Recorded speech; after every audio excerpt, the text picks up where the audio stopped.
नमस्कार, मैं हूं पीयूष तिवारी और आप सभी का स्वागत है नवभारत लाइव में। नवभारत लाइव में आज इस खास एपिसोड पे हमारे साथ सर्वप्रथम हम बता दें कि अनुज तरुण जी हैं जो कि आरजेडी से हैं, खालिद अमीन जी कांग्रेस से हैं और सोनाली आनंद जी जनसुराज से हैं। वहीं हमारे साथ पटना से हमारे संवाददाता विपुल सिंह भी मौजूद हैं। नमस्कार, मैं हूं पीयूष और आप देख रहे हैं नवभारत का ये खास एपिसोड हॉट टॉपिक में आज हम चर्चा कर रहे हैं तेजस्वी यादव की। तेजस्वी यादव जो कि आज आप लोगों ने भी देखा कि तमाम प्रकार से तेजस्वी यादव इलेक्शन कमीशन पर आरोप लगाते हुए दिखे कि हमारा नाम ड्राफ्ट लिस्ट में है ही नहीं, अपना नंबर भी बताएं। लेकिन सर्वप्रथम सर आप अनुज तरुण जी, सर्वप्रथम सवाल ये उठता है कि इलेक्शन कमीशन ने जवाब में उनको ये चीजें दिखाई। मैं दिखाना चाहता हूं एक बार कि तेजस्वी यादव ने जब ये दावा किया कि हमारा नाम लिस्ट में नहीं है, उसके बाद इलेक्शन कमीशन ने जो इनके सामने जवाब पेश किया, एक बार उसको दिखाइएगा।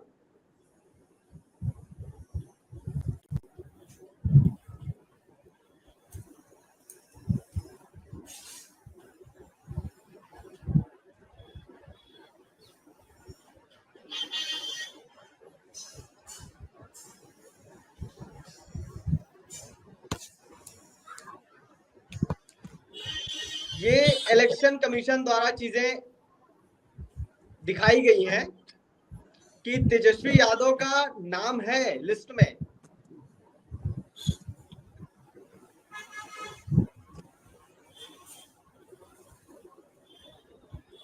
आप देख सकते हैं किस प्रकार से यहाँ पे इलेक्शन कमीशन के वेबसाइट से खुद ये चीजें निकल के आई हैं। लेकिन सर सवाल ये उठता है कि तेजस्वी यादव कौन सा अंक डाल रहे थे अपना?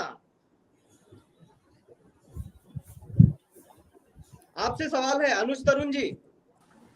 हाँ देखिए पीयूष जी, सबसे पहले अच्छा सवाल आपने किया है। एक चीज बताइए कि तेजस्वी प्रसाद यादव जो भी कर रहे थे लाइव कॉन्फ्रेंस में कर रहे थे, सारे पत्रकार वहां मौजूद थे और बड़े स्क्रीन पे दिखा रहे थे, ठीक है। और इससे साफ जाहिर होता है जब लाइव करते हैं तो कहीं कुछ अगर मगर की बात नहीं होती है। अब ये सवाल उठता है कि तेजस्वी यादव जब लाइव सब कुछ दिखा रहे हैं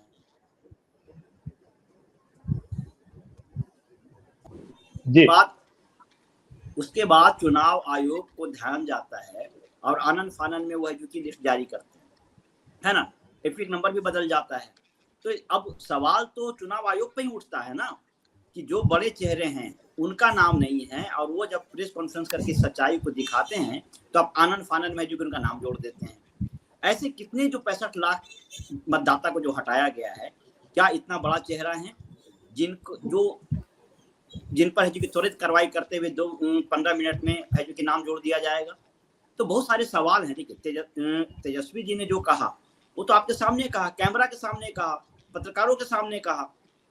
और चुनाव आयोग का तो ये नियत ही है ना, जब भी विपक्ष मजबूती से कोई सवाल खड़ा करता है हर बार वो अपना रंग बदल देते हैं, है ना। तो ये हमारी बात नहीं है, ये सिर्फ चुनाव आयोग जो अपना पैतरा बदल रहा है, अपने जो हर रंग अलग अलग रंग दिखाते हैं, कभी कहते हैं इस डॉक्यूमेंट्स को जमा करिए, इस डॉक्यूमेंट्स को जमा नहीं करिए, वो तो खुद कंफ्यूज हैं। दूसरी बात की जो क्या जिस गाइडलाइन के तहत एसआईआर कराने का जो नियम जारी किया गया था, क्या उस नियम के तहत है जो कि एसआईआर हुआ? आपने देखा होगा ग्राउंड रिपोर्टिंग जितने भी पत्रकार किए, बहुत सारी सच्चाई दिखाया उन लोगों ने। आज वो सारी सच्चाई है जो क्या सामने आने लगे हैं। 65 लाख अगर लोगों का नाम कटा, आज हमारे नेता ने बिल्कुल प्रेस कॉन्फ्रेंस में कहा भी कि शहरी इलाकों में अल्पसंख्यक नहीं, आपका साफ तौर पे ये कहना है जो दलित हैं, पिछड़े हैं, आपका जो हमारे वोटर हैं, जो हमारे विचारधारा से प्रभावित हैं, ने जब उनके वोटर उड़ा दिए गए उनका लिस्ट में नाम नहीं था। मृत्यु, और जब ये सवाल ये भी बाहर होता है आई कि मृत्यु दर की बात कर रहे हैं कि 20 लाख के आसपास मृत लोग हैं, उनकी कोई सूची अलग से है?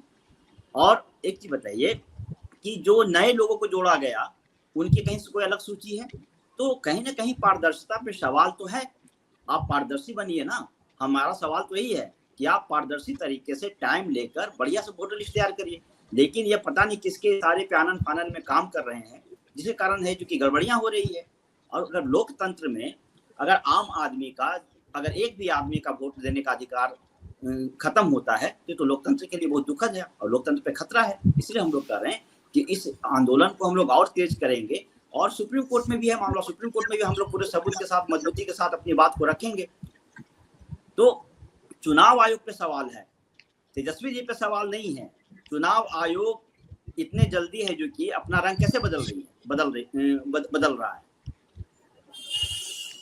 हेलो भाई अनुज जी, हमारा सवाल यही था कि भाई तेजस्वी यादव वो कौन सा नंबर डाल रहे थे भाई? जो नंबर, मेरी बात सुनिए, जो नंबर डाल रहे थे वो लाइव सब कुछ बता रहे थे।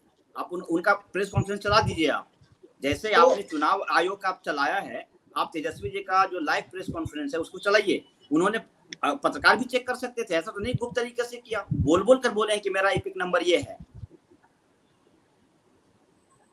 भाई। तो उसके बाद इलेक्शन कमीशन ने जो चीजें दिखाई, उसके बाद ना, वही मैं कह रहा हूँ, उसके बाद ना, उसके पहले क्यों नहीं दिख रहा था? तो आप जो मोबाइल ऐप है या जो हवाला दिया गया कि कोई भी वोटर मतदाता सूची में जिनका वो नाम चेक करना है, उस एप्लीकेशन पर जाकर अपना एपिक नंबर डालिए, वहां चेक करिए।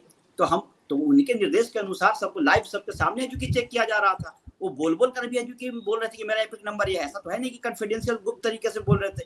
कई पत्रकार भी वहां चेक किए होंगे और बड़े स्क्रीन पे भी आ रहा था। तो देखिए, चलिए विपुल से थोड़ा समझते हैं। ठीक है अनुज जी, ठीक है। विपुल, क्या लग रहा है भाई कि क्या ये चीजें हुई कि इलेक्शन कमीशन बाद में इनका नाम चढ़ा दिया वोटर लिस्ट में? अब देखिए, ये तो तिवारी जी जो कह रहे हैं, अब इस पर जो है तरुण जी जो कह रहे हैं, इस पर थोड़ा सा मैं हट करके बात करना चाहता हूं कि जिस समय दुविधा वाली बात है। कारण यहाँ ये है, पीयूष जी की जब प्रेस कॉन्फ्रेंस हो रहा था तो अब जा रही है आवाज? चलिए, यही सवाल सोनाली जी जनसुराज से हमारी। सोनाली जी, देखिए, आप तो अभी सत्ता में आई भी नहीं है, क्योंकि आपसे सवाल नहीं बनता। आपसे हम एक प्रकार से ये चीजें जानना चाहते हैं कि इलेक्शन कमीशन कैसा काम कर रहा है। आपको क्या लगता है, ट्रांसपेरेंसी है इस पूरे प्रोसेस में? जो इलेक्शन कमीशन ने अभी इसका शुरुआत की है वोटर्स लिस्ट को वेरीफाई करने की, हमारा ये शुरू से कहना है कि इस प्रोसेस में ट्रांसपेरेंसी बहुत बड़े लेवल पे मिसिंग है। और जिस ढंग से इसको इम्प्लीमेंट किया गया, ये प्रोसेस भी फुल्ली आप एग्जीक्यूट नहीं कर सकते, क्योंकि जो टाइम फ्रेम आपने चुना उसमें गलती करने की संभावनाएं बहुत ज्यादा बढ़ जाती हैं। और तीसरी बात यहाँ पे ये है कि ये जब सारी विपक्षी दल एक साइड से कह रहे हैं कि ये प्रोसेस ट्रांसपेरेंट नहीं है, ये सब, इसमें बहुत भारी कमी है, और तब भी चुनाव आयोग इस पे सुनने को तैयार नहीं, अपने प्रोसेस में कुछ चेंजेस लाने को तैयार नहीं। चेंजेस उन्होंने लाए जब उन्होंने फील्ड पे डिफिकल्टी फेस की, उसके बाद उन्होंने चेंजेस लाए। लेकिन जब सुप्रीम कोर्ट भी अपनी बात कहता है तो भी उसको वो कहते हैं कि सुप्रीम कोर्ट ने डायरेक्टिव नहीं दिया, उन्होंने सुझाव दिया है। वो इस बात को ऐसे बाईपास करते हैं। जब जो कि सुप्रीम कोर्ट ने आधार कार्ड की बात कही, राशन कार्ड की बात कही, जो डॉक्यूमेंट वाइड स्केल पे अवेलेबल है लोगों के पास, आप उसी डॉक्यूमेंट को नहीं मान रहे हैं। और जो डॉक्यूमेंट बेस होता है बाकी अन्य डॉक्यूमेंट बनने का, आप उसको मान रहे हैं। सेकेंडरी डॉक्यूमेंट्स को आप वैलिड कह रहे हैं, लेकिन जो प्राइमरी डॉक्यूमेंट है आप उसको नहीं मान रहे। और ये बात आप तो कह ही रहे हैं, साथ में सुप्रीम कोर्ट ने ये बात कहा है। और हमने सबसे बड़ी बात ये कही कि इस प्रोसेस में ट्रांसपेरेंसी बिल्कुल भी नहीं है, क्योंकि कहीं पे भी अगर वोटर को अपने आप को सत्यापित करने की जिम्मेदारी आती है, ये जिम्मेदारी यहाँ पे वोटर्स पे दे दी गई है, हम पे दे दी गई है, क्योंकि हम आप एक वोटर्स हैं। लेकिन कहीं पे भी आम तौर पे ये काम प्रोसिक्यूटर का होता है, स्टेट का होता है, किसी को भी दोषी सिद्ध करना। इस केस में आप ये पाएंगे कि आज सरकार ने मान लिया है कि सारे लोग, हमारे जितने भी वोटर्स हैं, वो रियल वोटर्स नहीं है। और वोटर्स से कहा जा रहा है कि अगर आपको अपनी प्रामाणिकता प्रूव करनी है तो आपको डॉक्यूमेंट्स लाके देना पड़ेगा। तो यहाँ पे ये बात तो बिल्कुल ट्रांसपेरेंट प्रोसेस बिल्कुल भी नहीं है, क्योंकि ये जो स्टेट अपनी जिम्मेदारी से भाग के ये जिम्मेदारी जनता पे डाल रहा है। और जो मैंने डॉक्यूमेंट्स वाली बात कही, सुप्रीम कोर्ट ने ये बात जो डॉक्यूमेंट्स को लेकर कही वो मैंने दोहरा ही दी। और तीसरी बात, सुप्रीम कोर्ट ने बार बार ये भी कहा है कि प्रोसेस जो है इसका ऑब्जेक्टिव हमेशा मास इंक्लूजन होना चाहिए, यानी मैक्सिमम लोगों को शामिल करने की ऑब्जेक्टिव होना चाहिए, ना कि मैक्सिमम लोगों को हटाने की। अगर आप देखिए 65 लाख से अधिक लोगों का नाम यहाँ से हटा दिया गया है, इसका मतलब लगभग ये है कि 8 से 9% वोटर्स आपके वोट नहीं कर रहे हैं, उनका नाम हटा दिया गया है। और अभी भी जिनका नाम हटाया गया है उनका एक जो लिस्ट कहते हैं वो जारी नहीं किया गया है, ताकि वो अभी भी असमंजस में फंसे रहें या फिर एक दुविधा की स्थिति बनी रहे कि वो क्लेम कैसे करेंगे। तो अगर नीयत साफ होगी तो हर प्रोसेस ट्रांसपेरेंट होगा। जैसे आपने वैलिड वोटर का लिस्ट एक पब्लिश किया, आप अलग से एक अलग लिस्ट पब्लिश करिए जहां पे जिनका नाम आपने हटाया, फिर वो क्लेम करेंगे। जो क्लेम करने वाले होंगे वो आगे आएंगे, जो क्लेम करने वाले नहीं होंगे, जो मृत हैं या जो प्रवासी हैं या जो मूव कर चुके वो आगे नहीं आएंगे। ठीक है, देखिए क्या है कि हमारा जो मुद्दा था, ये मुद्दा था तेजस्वी यादव। देखिए क्योंकि भाई अगर तेजस्वी यादव का नाम कट रहा है तो बहुत बड़ा मुद्दा है कि भाई नेता का ही नाम कट गया तो इलेक्शन वो कैसे लड़ेगा, उसको वोट लोग कैसे देंगे। सबसे बड़ी चीज तो ये है। दूसरी चीज ये है कि ये चीजें लोग कमेंट में कर रहे थे कि भाई हो सकता है तेजस्वी यादव ये चीजें चला नहीं पा रहे हैं। ये सवाल है इनसे। कांग्रेस से हमारे खालिद अमीन जी हैं। खालिद अमीन जी, क्या लगता है कि इलेक्शन कमीशन की ये जो प्रक्रिया है, ड्राफ्ट लिस्ट कल 3 बजे इन्होंने दिखाया, आज तेजस्वी यादव प्रेस कॉन्फ्रेंस में अपना खुद ही इपिक नंबर सर्च करने लगे और वो चीजें दिखाई कि भाई हमारा ही नाम कट गया है। बहुत अच्छा सवाल है और तेजस्वी यादव जी से रिलेटेड भी है। मैं 2-3 चीजें हैं जिस पे मैं गौर कराना चाहूंगा आपके, कि जो तेजस्वी यादव जी ने आप लोगों के सामने ऑनलाइन किया, उन्होंने उनके पास जो वोटर आईडी कार्ड था एपिक नंबर उसको डाला और वो अवेलेबल नहीं था। फिर कुछ समय के बाद इलेक्शन कमीशन लेके आता है कि नहीं नहीं इनका नाम है, इनका बूथ बदल गया है और इनका नंबर बदल गया है, वहां पे है। मेरी 2-3 चीजें हैं कि जो इन्फॉर्मेशन फॉर्म इन्होंने दिया था उस वक्त जारी किया था, वो तो तेजस्वी यादव के उसी एपिक नंबर पर था जिस पे उन्होंने किया। जिस नंबर पे, एपिक नंबर पे मैंने अपना डॉक्यूमेंट वेरीफाई कराया, मैं सर्च वही न करूंगा। पहली बात, सुन रहे हैं आप? आवाज आ रही है? हाँ, हम सुन रहे हैं। हाँ। फिर दूसरी बात ये है कि आपने उनको उठा करके कहीं और दिखाया। 2 MB का डाटा होता है एक पेज का, उससे भी कम का। उसमें डालने में 30 से 35 सेकंड लगते हैं उसको रिफ्रेश करने में। कोई बहुत बड़ी चीज नहीं है इस टेक्नोलॉजी के जमाने में कि हमने पेज में चेंज किया। अब तो ये बहुत बड़ी चीज नहीं है। और वहां पे जो मकान नंबर वो दिखा रहे हैं, वहां सिर्फ 2 वोटर शो कर रहे हैं, एक तेजस्वी यादव, दूसरा जो वोटर है उनके परिवार का कोई दूसरा सदस्य नहीं है, या वहां उस लिस्ट में अगल बगल में दिखाई नहीं दे रहा है। आप समझिए प्रॉब्लम को। इलेक्शन कमीशन के पास सारा एक्सेस है तो वो क्या सारी दुनिया को झूठा बोलेगी? जब वो एक तेजस्वी यादव तो एक एग्जाम्पल सेट हो गया कि आप चूंकि एक बड़ा ये लीडर था और लीडर ऑफ ऑपोजिशन था और लोग उसको जानते थे, इलेक्शन कमीशन को उसको तुरंत मैनिपुलेट करना आसान हो गया। आप सोचिए कि 7 करोड़ वोटरों का क्या होगा जिनका नाम नहीं है।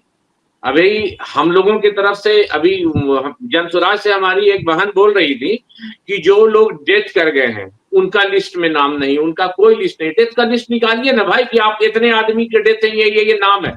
अब डेथ पे आइए, मैं बताता हूँ। मेरे घर पे मेरे जो बड़े अंकल हैं उनका डेथ हुआ था, हमने वो लोड किया था ऑनलाइन डेथ सर्टिफिकेट, उनका नाम लिस्ट में मौजूद है। आप समझिए ये पूरा का पूरा करप्ट सिस्टम है। कोई काम इन्होंने नहीं किया SIR का। इनका जो सिंगल सेट असाइड एजेंडा था, वो सेट एजेंडा पे इन्होंने काम किया है। इनको जिसका वोटर रखना है उस पर रखेंगे, जिसका काटना है काटेंगे। ये बेईमानी नियत में थी तो इसलिए चोर की दाढ़ी में तिनका दिख रहा। आप इतना ईमानदार था इलेक्शन कमीशन, और टाइम नहीं था जैसा कि इलेक्शन कमीशन कर रहा है, जिसको हम लोग विपक्ष के लोगों ने हमेशा आवाज उठाया कि टाइमिंग गलत है।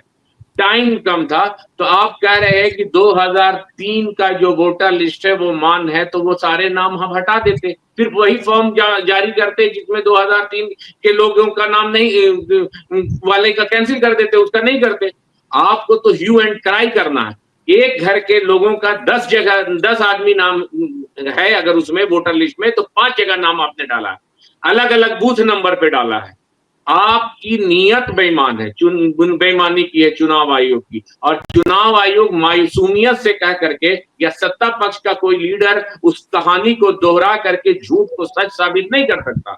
जिस एपिक नंबर पे तेजस्वी यादव ने अपना वेरिफिकेशन कराया था वो नाम नहीं है।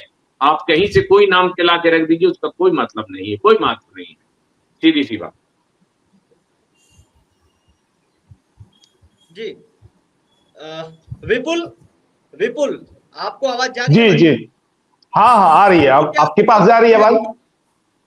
भाई लोग कह रहे हैं कि वहां कई पत्रकार भी खड़े थे, वो बड़ी स्क्रीन पे दिखा रहे थे अपना एपिक नंबर डाल करके, वो चीजें नहीं थी।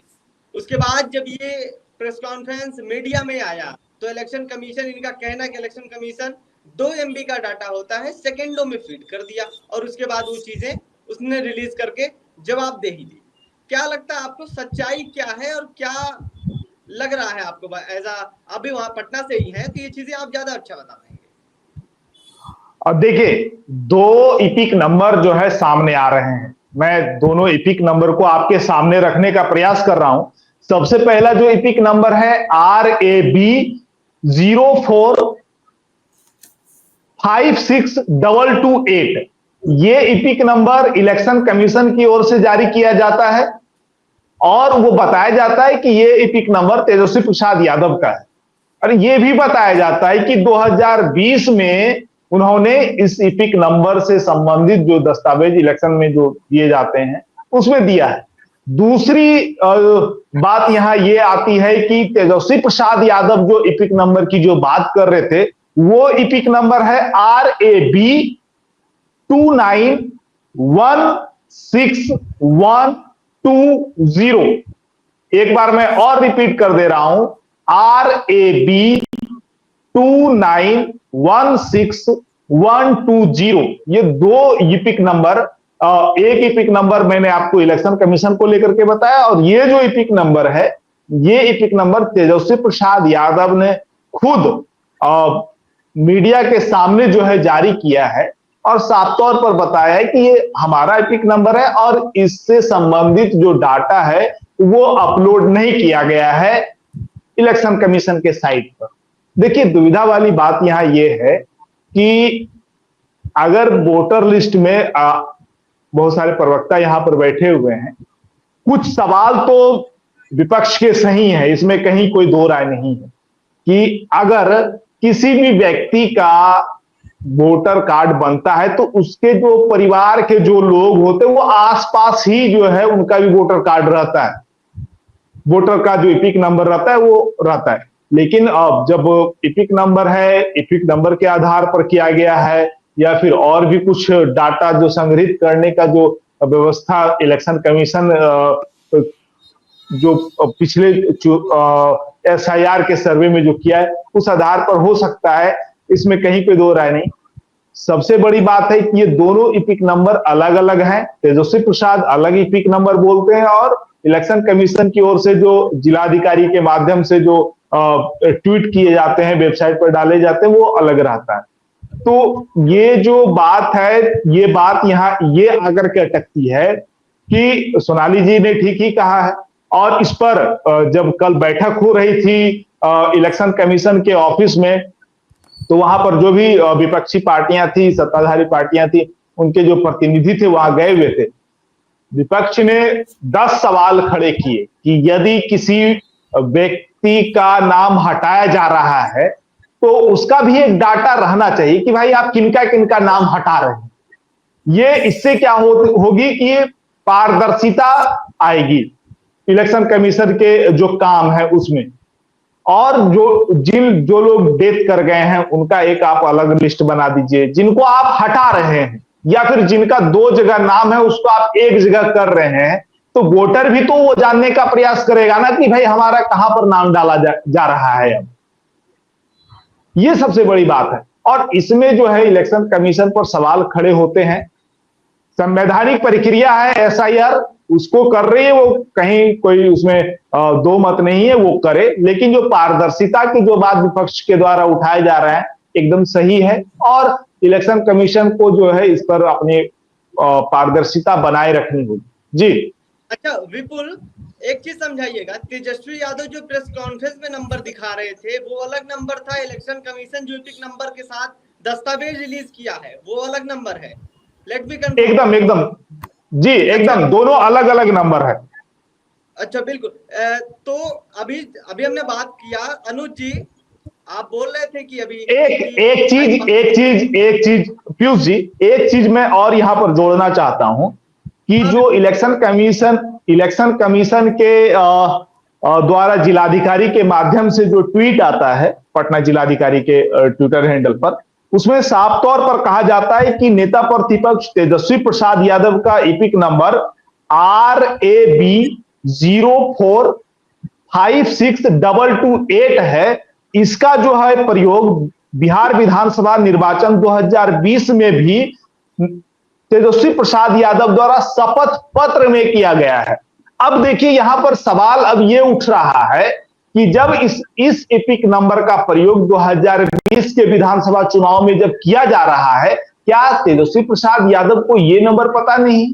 जो अभी राजद के जो प्रवक्ता हैं उनसे मेरा सवाल ये होगा कि आप बोल रहे थे कि इलेक्शन कमीशन आनन फानन में इस प्रकार के डाटा को जो है जारी कर दे रहा है, तो ये आप बताइए, कंफर्म कीजिए तरुण जी, क्या 2020 में जब इसके दस्तावेज मौजूद हैं, क्योंकि इलेक्शन कमीशन ने पूरा PDF जो है चुनाव से संबंधित जो भी रहता है वो भेजे हैं सभी लोगों को, सभी मीडिया हाउसों को, और जो भी इस पर सवाल खड़े कर रहे हैं उन तक जो वो पहुंच चुका है, हो सकता है आप तक भी पहुंच चुका होगा।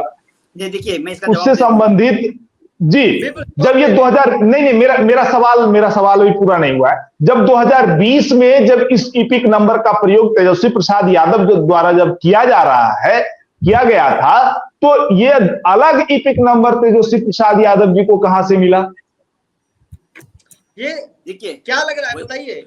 नहीं अभी मेरी बात सुन लीजिए, इस पे हमारे कांग्रेस के प्रवक्ता ने पहले ही कहे हैं वो कि जब हमारे पास जो BLO ने जो नंबर दिया, जो फॉर्म भरने के बाद जो नंबर दिया, जो डेटा उनके पास है उसी नंबर से तो चेक करेंगे। जब पुराने वोटर लिस्ट को आप नए सिरा से रिफ्रेश कर रहे हैं तो हम तो मान के चलते हैं कि जो हमारे एपिक नंबर दिया गया है वही सही होगा, हम उसी से चेक करेंगे। आप फ्रेश कर रहे हैं ना, वोटर लिस्ट फ्रेश कर रहे हैं ना, आप पुरानी चीजों को तो हटा रहे हैं आप।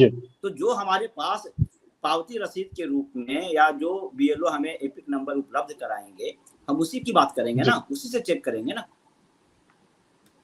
पहले 2003 में क्या था, 2020 में क्या, तो सारी कहानी आप खत्म कर दे रहे हो, आप खुद कर रहे हो, हम रिफ्रेश कर रहे हैं। अब बताइए कि आम आदमी का अगर एपिक नंबर इसी तरह से बदलता रहा उसको कैसे पता चलेगा? जो जागरूक नहीं है, जो कम पढ़े लिखे लोग हैं, जो दलित हैं, पिछड़े हैं, जो ग्रामीण एरिया में रह रहे हैं, जो कस्बों में रह रहे हैं, वो कैसे इतना जागरूक है क्या? वो मान लिया कि एक पढ़ा लिखा आदमी कोई एक होगा भाई कि चलो आराम से बैठेगा तो कई बार सर्च मारेगा, पुराना भी नया भी सब निकाल के अलग अलग तरीके से देखेगा। लेकिन क्या आम आदमी जिस सहजता के साथ मतदाता सूची में अपना नाम खोज लेता था, क्या उस सहजता के साथ खोज पाएगा? ये क्या घालमेल है? तो आप एक तरफ कर रहे हैं कि हम SIR कर रहे हैं, मतदाता सूची रिफ्रेश कर रहे हैं, सब चीज को हटा रहे हैं, और आप की बात कर रहे हैं वही पुरानी की पुराना एपिक नंबर से चेक करिए, और आप अभी जो प्रोवाइड कर रहे हैं हम उससे चेक करेंगे, पुराना क्यों करेंगे?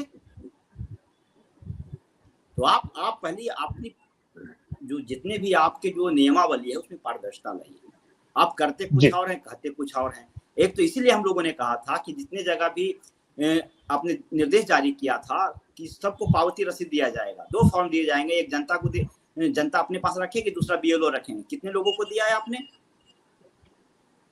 अब बताइए कि ये सवाल खड़ा नहीं होगा क्या? कल यदि हमारा नाम काट दिया जाए, हम किस आधार पे कहेंगे कि हमारा नाम हटा दिया गया? आप तो कहोगे भाई कि आपने तो अप्लाई नहीं किया था, आपका नाम कैसे रहेगा? हमारे पास दिखाने के लिए कोई प्रूफ है क्या? तो देखिए, इनकी मंशा शुरू से ही राजनीतिक मंशा रही है, राजनीतिक इशारों पे काम कर रहे हैं और तरह तरह का प्रोपेगेंडा है जो कि ये सामने देखने को मिल रहा है हम लोगों के पास।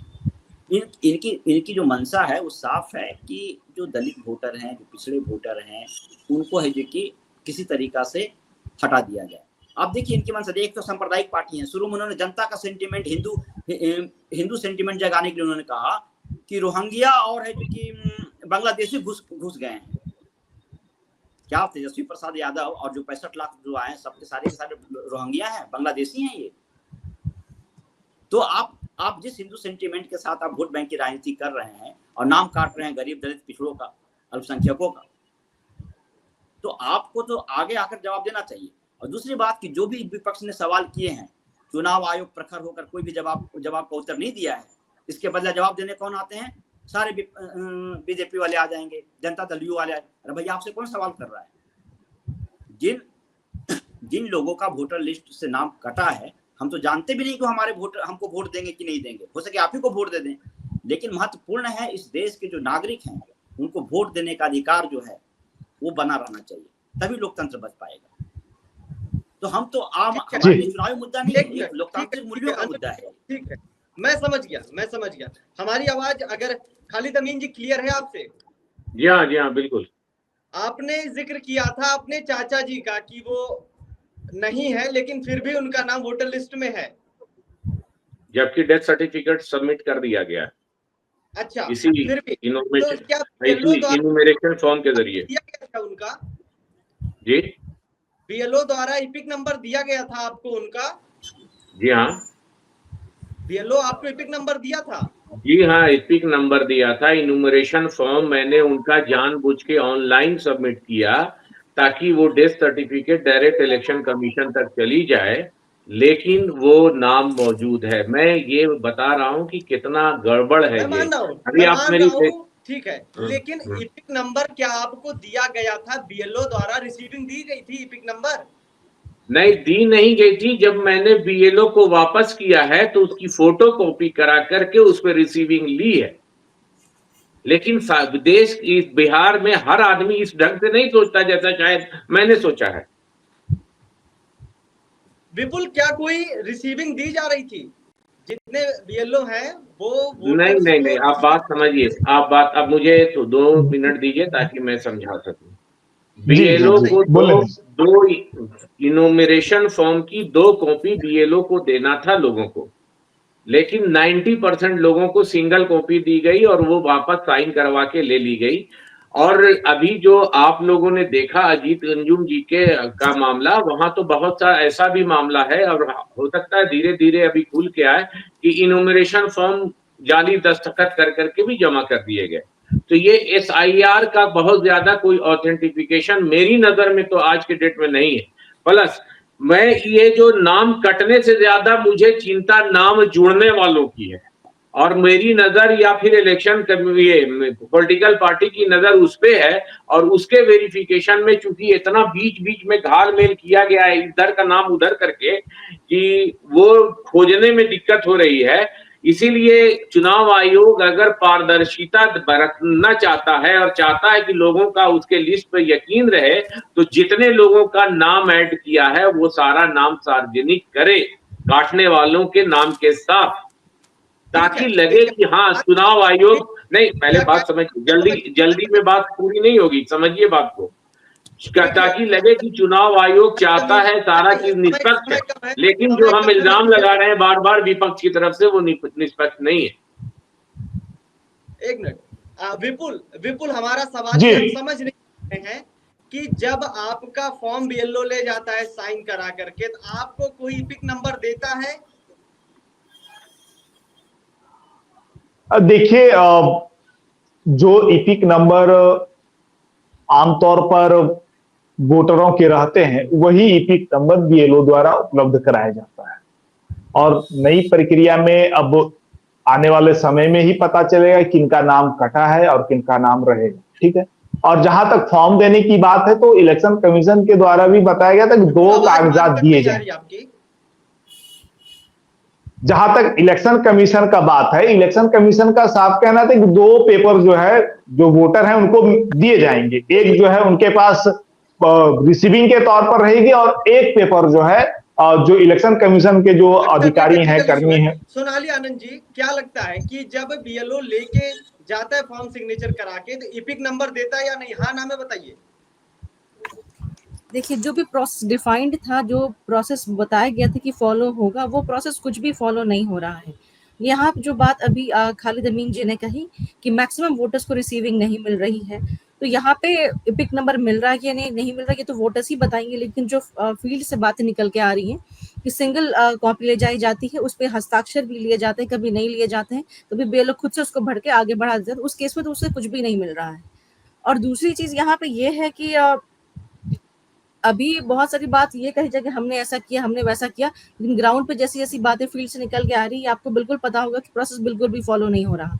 और यहाँ पे मैं एक चीज यहाँ पे अनुज तरुण जी की बात को आगे ले जाना चाहूंगी कि जो इपिक नंबर वेरी होने की उन्होंने बात कही थी, और इस बात की पुष्टि तो आगे जाके होगी कि ये क्या है, नंबर में वेरिएशन क्यों आ रहा है, इसका प्रोसेस क्या है।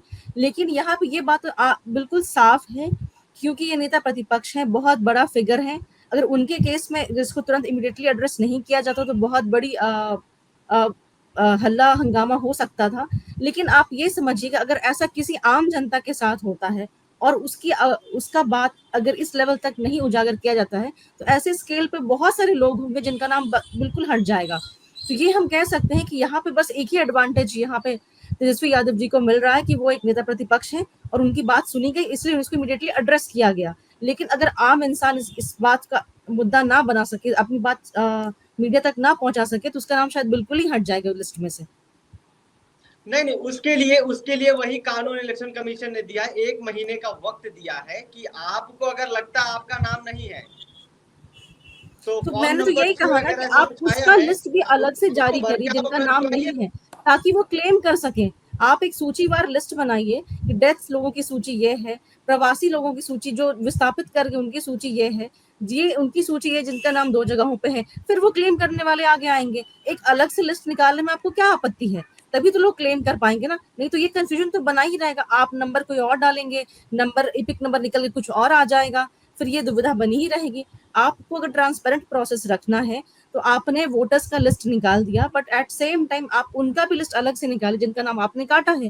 क्लेम करने वाले आगे आएंगे, जो जीवित नहीं है वो क्लेम करने के लिए आगे नहीं आएंगे, जिनको लगता है उनका वोट नहीं कट रहा है वो आगे नहीं आएंगे, जिन्हें लग रहा है कि उनका वोट कट रहा है वो आगे आएंगे क्लेम करने। और ये जो सीमा दी गई है 30 दिनों की, ये भी सीमा उचित नहीं है, क्योंकि हमने ये जन स्वराज ये मुद्दा बार बार उठाया है कि जो प्रवासी हैं वो आमतौर पे बिहार अपने घर तभी लौटते हैं जब छठ, दिवाली या फिर दुर्गा पूजा का समय होता है। तो मुझे ये लगता है कि अगर आप ये चाहते भी उनको इंक्लूड करना, तो आपको ये विंडो कम से कम बढ़ाना होगा, ताकि उस विंडो में अगर जिन्होंने अपना क्लेम नहीं कर पाए हैं या अपने नाम को सबमिट नहीं कर पाए हैं, उन्हें 1 सेकंड चांस मिले ताकि वो कर सके, अगर सरकार की मंशा या फिर इलेक्शन कमीशन की मंशा उन्हें इंक्लूड करने की है तो। और अगर इंटेंशन ही नहीं इंक्लूड करने का, तब तो जो प्रोसेस है आप उसी को लेके फॉलो करेंगे। भाई देखिए, जब आप बता रही थी पिक नंबर के बारे में, अभी हमारा देखिए हमको क्लियर नहीं हो रहा है। नहीं, मैं क्लियर कर देता हूँ, मुझे मुझे 1 मिनट समय दीजिए, मैं क्लियर कर देता हूँ। इनोमिनेशन फॉर्म जो दिया गया था उसके टॉप पर लेफ्ट साइड में इपिक नंबर सब पे लिखा हुआ था, लेकिन चूंकि वो साइन करा के वापस ले लिया गया, इसलिए लोगों के पास वो इपिक नंबर नहीं है। आप बात समझिए, मेरी समझ में आई बात? एपिक नंबर दिया गया था या नहीं दिया भी गया और नहीं भी दिया गया, दोनों काम एक साथ हुआ। जो जागरूक थे उन्होंने ले लिया, बाकी अनपढ़ जनता को, जो जागरूक कम जनता उनको छोड़ दिया गया। भाई जिसके पास और समय सीमा जो दी गई है उसके बारे में मैं क्लियर कर दूं कि 8 कोई नंबर नहीं दिया गया, वो सर्च कैसे करेंगे ड्राफ्ट लिस्ट में मेरा नाम है या नहीं? दूसरी चीज, अगर वो कहते हैं कि पुराने इपिक नंबर को आप सर्च करिए ड्राफ्ट लिस्ट में तो पता चलेगा आपका नाम है या नहीं, तो तेजस्वी यादव ने पुराने इपिक नंबर को क्यों नहीं सर्च किया? जब उनके पास ऑलरेडी नया नंबर था तो पुराने पे क्यों जाएंगे? जब आप कह रहे हैं कि बिल्कुल नए सिरा से हम वोटर लिस्ट तैयार कर रहे हैं, ये तो क्वेश्चन ही अपने आप में अधूरा है ना। जब आप कह दिए कि बीएलओ ने दे दिया कि आपने जो फॉर्म भरा है आपका ये पावती रसीद है, पावती रसीद पे आपका एपिक नंबर ये है, तो जो रोल नंबर मिलेगा उसी से रिजल्ट सर्च करेंगे ना आप, चाहे आप 2 अटेम्प्ट दें चाहे 3 अटेम्प्ट दें। करंट में जो आपके पास एडमिट कार्ड होगा, परीक्षा का परिणाम उसी रोल नंबर से सर्च किया जाता है ना। तो मतलब जिनका नाम नहीं जुड़ा है, यानी आप कहना चाह रहे हैं कि जो चाहे 3 बार बैठा हो पुराना वर्ष क्यों नहीं चेक? मैं इसको क्लियर कर दूं, अगर मुझे समय दीजिए 1 मिनट तो मैं क्लियर कर देता हूं जो आपका कंफ्यूजन हो रहा है। हाँ बताइए। ऐसा है, सुनिए मेरी बात सुन लीजिए। ऐसा है, क्योंकि मैं पॉलिटिकल वर्कर रहा हूं, जब एक आदमी अपना नाम करेक्शन का पहले भी देता था तो पहले वाला नाम अमूमन इलेक्शन कमीशन हटा नहीं पाता था और वो 2 नाम रह जाता था। पहला चीज, जब लोग एक जगह से दूसरी जगह माइग्रेट करते थे, दूसरी जगह अप्लाई करते थे, तो यहाँ भी रह जाता था, वहां भी रह जाता था। ठीक है, इस तरह से नाम ड्यूअल था कई जगह पर, पहले हुआ करता था, रहता था। अभी चूंकि आप ये पूरा का पूरा स्पेशल इन्वेस्टिगेशन कर रहे थे, इसका रिव्यू कर रहे थे, तो आपके ऊपर ये फर्क था कि आप कायदे से इसका करते। चूंकि हड़बड़ की शादी कनपट्टी पे ब्याह, वही यहाँ पे नजर आ रहा है। और कुछ न कुछ दाल में काला है, जिसको छुपाने के लिए इलेक्शन कमीशन इतना परेशान है। और वो दाल में काला हम लोग उजागर करेंगे, लेकिन शायद 1 महीना पर्याप्त टाइम नहीं है, क्योंकि 8 जुलाई तक जब तक इलेक्शन कमीशन ने एडवर्टीजमेंट के जरिए छूट नहीं दी थी, तब तक फॉर्म जमा नहीं हो रहा था, क्योंकि डॉक्यूमेंटेशन आड़े आ रहा था। और यही सबसे बड़ा इशू है। और डॉक्यूमेंटेशन जो लोगों के पास है वो ये नहीं लेना चाहते, जो नहीं है, जिसका डेटा बिहार सरकार का खुद मौजूद है कि सिर्फ इतने % लोगों के पास है, उस पर ये दावा ठोक रहे। यहाँ पे गड़बड़ी है और ये बहुत बड़ी गड़बड़ी है। और इलेक्शन कमीशन की नीयत साफ नहीं है। इलेक्शन कमीशन की पार्टी के एक प्रकोष्ठ के रूप में भाजपा के काम कर रहा है। ये अब साबित होता जा रहा है, धीरे धीरे खुलता जा रहा है, क्योंकि चीफ इलेक्शन कमीशन का जो चुनाव है वही गलत ढंग से हुआ है और वो पारदर्शी वहां भी नहीं रहा था, वहां पपेट चुन लिया गया, नीचे खेल हो रहा। सीधी एक लाइन। ठीक है, चलिए देखिए, आप लोग ने ये तो क्लियर कर दिया भाई किस प्रकार से ये चीजें हुई, लेकिन फिलहाल अभी जो सवाल है वो इलेक्शन कमीशन पर बनता है, क्योंकि इलेक्शन कमीशन पे कितने आरोप लगेंगे, कितने जवाब दिए जाएंगे इलेक्शन कमीशन की तरफ से, कितने लोग आरोपी होंगे, कितने लोग आरोप लगाने वाले होंगे। अब लेकिन फिलहाल ये चीजें इलेक्शन कमीशन की है कि जो ड्राफ्ट लिस्ट आपके द्वारा डाला गया है, सबसे पहली चीज ये है कि पावती जो देखा गया लगभग कि वो लगभग लोगों को नहीं मिली, जिससे वो चेक कर पाए। अगर मिली है तो वो अपना चेक करके ड्राफ्ट लिस्ट का एक फॉर्म जो है, अगर आपको लगता है कि आपका नाम नहीं है तो फॉर्म भर करके जो भी टर्म एंड कंडीशन है उसके तौर पे फॉलो करके अपना नाम जुड़वाएं। फिलहाल आप सभी का बहुत बहुत धन्यवाद। अनुज तरुण जी आरजेडी से और खालिद अमीन जी कांग्रेस से थे, वहीं सोनाली जनसुराज से फिलहाल, और विपुल सिंह जी संवाददाता हमारे पटना से थे। बहुत बहुत धन्यवाद, आप लोगों ने अपना समय दिया और ये चीजें कम से कम क्लियरिफाई हो गई। फिलहाल आप देखिए तेजस्वी यादव का क्या बयान आ रहा है। ये जो होता है कि जाइए जो करना है कर लीजिए, हमको तो जो ऊपर से जो गुजराती 2 जो बताएंगे वही बिहार का वोटर होगा। जो गुजराती 2 जो लोग गुजराती के हैं, गुजरात के, जो वो कहेंगे वही बिहार का वोटर लिस्ट में उसी का नाम जाएगा। इस प्रकार का रवैया चुनाव आयोग का यहाँ कल देखने को मिला। ये लोग बड़े पैमाने पे जो नया वोटर लिस्ट आएगा, कई गरीब लोगों का वोटर लिस्ट से नाम ये लोग काटेंगे। लेकिन चुनाव आयोग ने हर बार ये बात कही कि किसी का कटेगा नहीं। जो नई लिस्ट जो आई है उस पर हम लोग जो है चाहते हैं कि आप लोगों के समक्ष जो है जो धांधलियाँ की जा रही हैं चुनाव आयोग द्वारा, उसको आप लोगों के समक्ष जो है रखने का काम करें। और लगातार शुरू दिन से ही जब SIR की प्रक्रिया चल रही थी तब से ही कोई ट्रांसपेरेंसी जो है नहीं रखी गई, और अचानक से आनन फानन में बिना पार्टी को लूप में लिए हुए पॉलिटिकल पार्टीज़ को इन लोगों ने निर्णय भी ले लिया कि SIR जो है बिहार में कराएंगे। ठीक है, आपने SIR का निर्णय लिया और इसके प्रक्रिया को लेकर के, चाहे डॉक्यूमेंट को लेकर के या पलायन को लेकर के, टाइमिंग को लेकर के जो है काफ़ी जो है विवाद हुआ। सवाल हम लोगों के विपक्ष द्वारा जो उठाए गए, चुनाव आयोग ने तब भी जो है डेलीगेशन चाहे दिल्ली में हमारी मिली हो या पटना में मिली हो, उस समय भी हम लोगों की जो मांगे थी उस पर कोई कार्रवाई नहीं की गई। जो हमारी शिकायतें थी या सुझाव था उसको भी जो है नहीं माना गया। सुप्रीम कोर्ट के सुझाव को भी अनदेखी चुनाव आयोग द्वारा जो है की गई है। और हम लोग शुरू दिन से ही कह रहे थे कि ये लोग बड़े पैमाने पे जो नया वोटर लिस्ट आएगा, कई गरीब लोगों का वोटर लिस्ट से नाम ये लोग काटेंगे। लेकिन चुनाव आयोग ने हर बार ये बात कही कि किसी का कटेगा नहीं। अब सवाल ये खड़ा होता है कि प्रक्रिया चुनाव आयोग द्वारा जो है पूरी कर ली गई है और एक सूची जो है सभी पॉलिटिकल पार्टीज को बुला करके दिया जा रहा है। और वो दिया इसलिए जा रहा है, विधानसभा वाइज दिया जा रहा है। अभी चोर के दाढ़ी में कैसे तिनका है उसको हम लोग जो है बताने का काम करेंगे। और चुनाव आयोग जो है अपने ही बातों से जो है मुकर गया।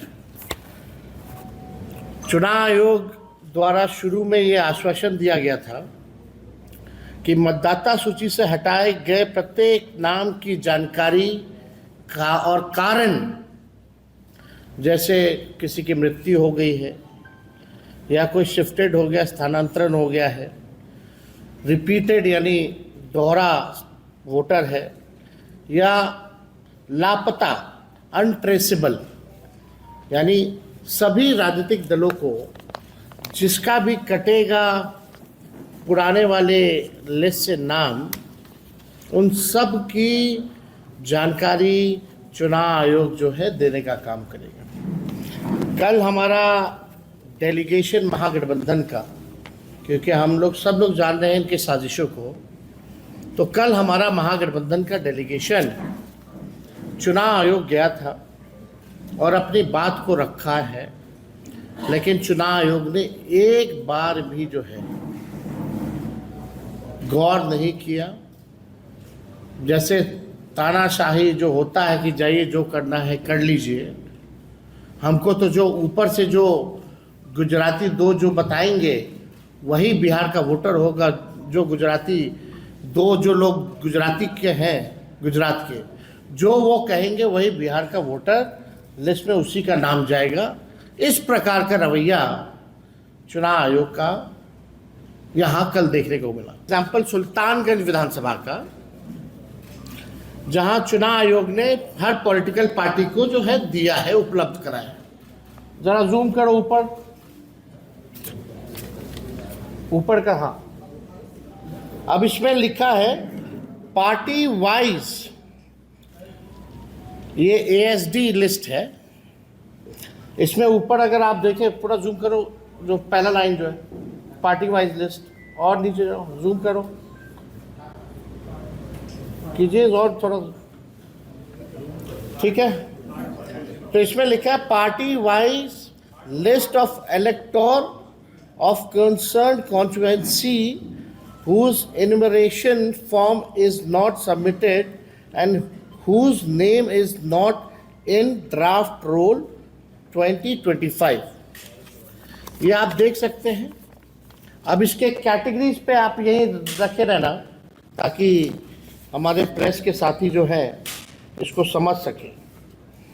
अब इस सूची में दर्ज है कि किन व्यक्तियों का नाम ड्राफ्ट मतदाता सूची में नहीं है, लेकिन ये नहीं बताया गया है कि जिनका कटा है वो किन कारणों से कटा है। ये आप कैटेगरी देख लीजिए। पहला लिखा है आईडी, क्या हुआ वो लगाओ, यानी आप देखिएगा अभी फिर लग जाएगा। पहला इसमें है ID, part number, name, relation type, relative name, age, gender, old part number, old part serial number. अब तकरीबन जो है हर विधानसभा से 20 से 30 हजार नाम काटे गए, यानी टोटल 65 लाख के करीब, यानी 8.5% के करीब जो है वोटर्स को जो है लिस्ट से नाम काट दिया गया है।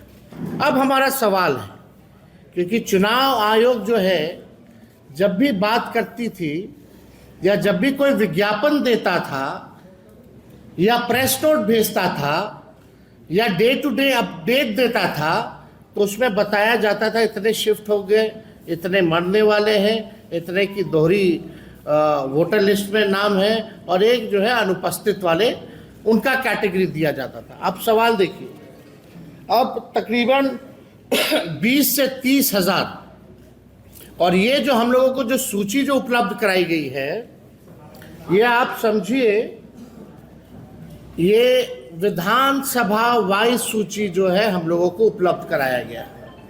और विधानसभा वाइज यानी हर एक विधानसभा से 20 से 25 से 30 हजार वोटर्स का नाम जो है काटा गया है, यानी तकरीबन 8.5%।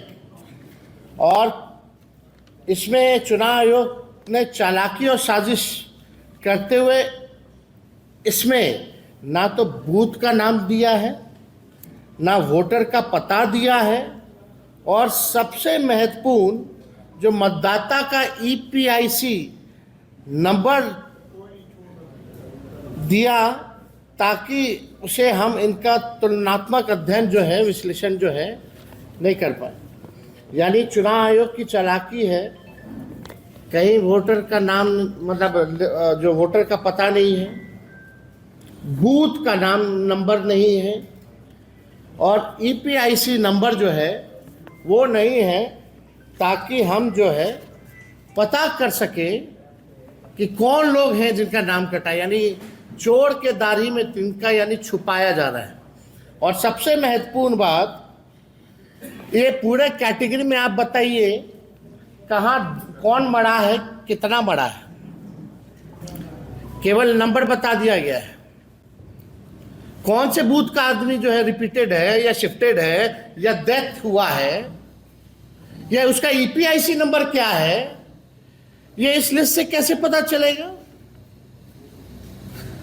ये चुनाव आयोग तो पूरी तरीके से गोदी आयोग हो गया है। कुछ जायज हमारी मांगे हैं, निर्वाचन आयोग तत्काल उन सभी मतदाताओं की सूची कारण सहित बूथ वार उपलब्ध कराए जिनका नाम ड्राफ्ट मतदाता सूची में नहीं है। हम लोग चाहते हैं कि क्या कारण है, और बूथ वाइज, विधानसभा वाइज नहीं, बूथ वाइज जो है आप जो है पॉलिटिकल पार्टी को दीजिए। और क्या कारण है, आपने उस फॉर्म में देखिए कोई कारण नहीं है, कारण ही नहीं है। क्या कारण है, क्यों नाम काटा गया, किस लिए? और आप प्रेस रिलीज करते तो सब आंकड़ा देते हैं, टोटल फिगर में देते हैं, तो आप बूथ वाइज देने में आपको क्या दिक्कत है? तो हमारी मांग है कि एक तो ये होना चाहिए, जो मृतक हैं, शिफ्टेड हैं, रिपीटेड हैं और अनट्रेसेबल जो लोग हैं, विधानसभा बूथवार श्रेणीबद्ध सूची सार्वजनिक की जाए। तीसरा, जब तक ये पारदर्शिता बहाल नहीं होती तब तक ड्राफ्ट मतदाता सूची पर आपत्ति दर्ज करने की अंतिम तिथि बढ़ाई जाए। चुनाव आयोग ने इसके लिए केवल 7 दिन का ही मात्र समय दिया। 65 लाख लोग हैं, कौन कहाँ है, नहीं है, किसका नाम कटा है, अभी पता ही नहीं चल रहा है। आपने कोई लिस्ट उपलब्ध नहीं कराई बूथ वाइज, ये नहीं बता रहे कि कौन मर गया, कौन शिफ्टेड है, तो लोग अपील भी जाएंगे तो कैसे जाएंगे? और आपने केवल 7 दिन का समय दिया। तो इसको हम लोग चाहते इस अवधि को बढ़ाया जाए। चौथा, हमारा विनम्र आग्रह है कि सर्वोच्च न्यायालय को इस विषय पर स्वतः संज्ञान लेकर निर्वाचन आयोग से विस्तृत स्पष्टीकरण लेना चाहिए।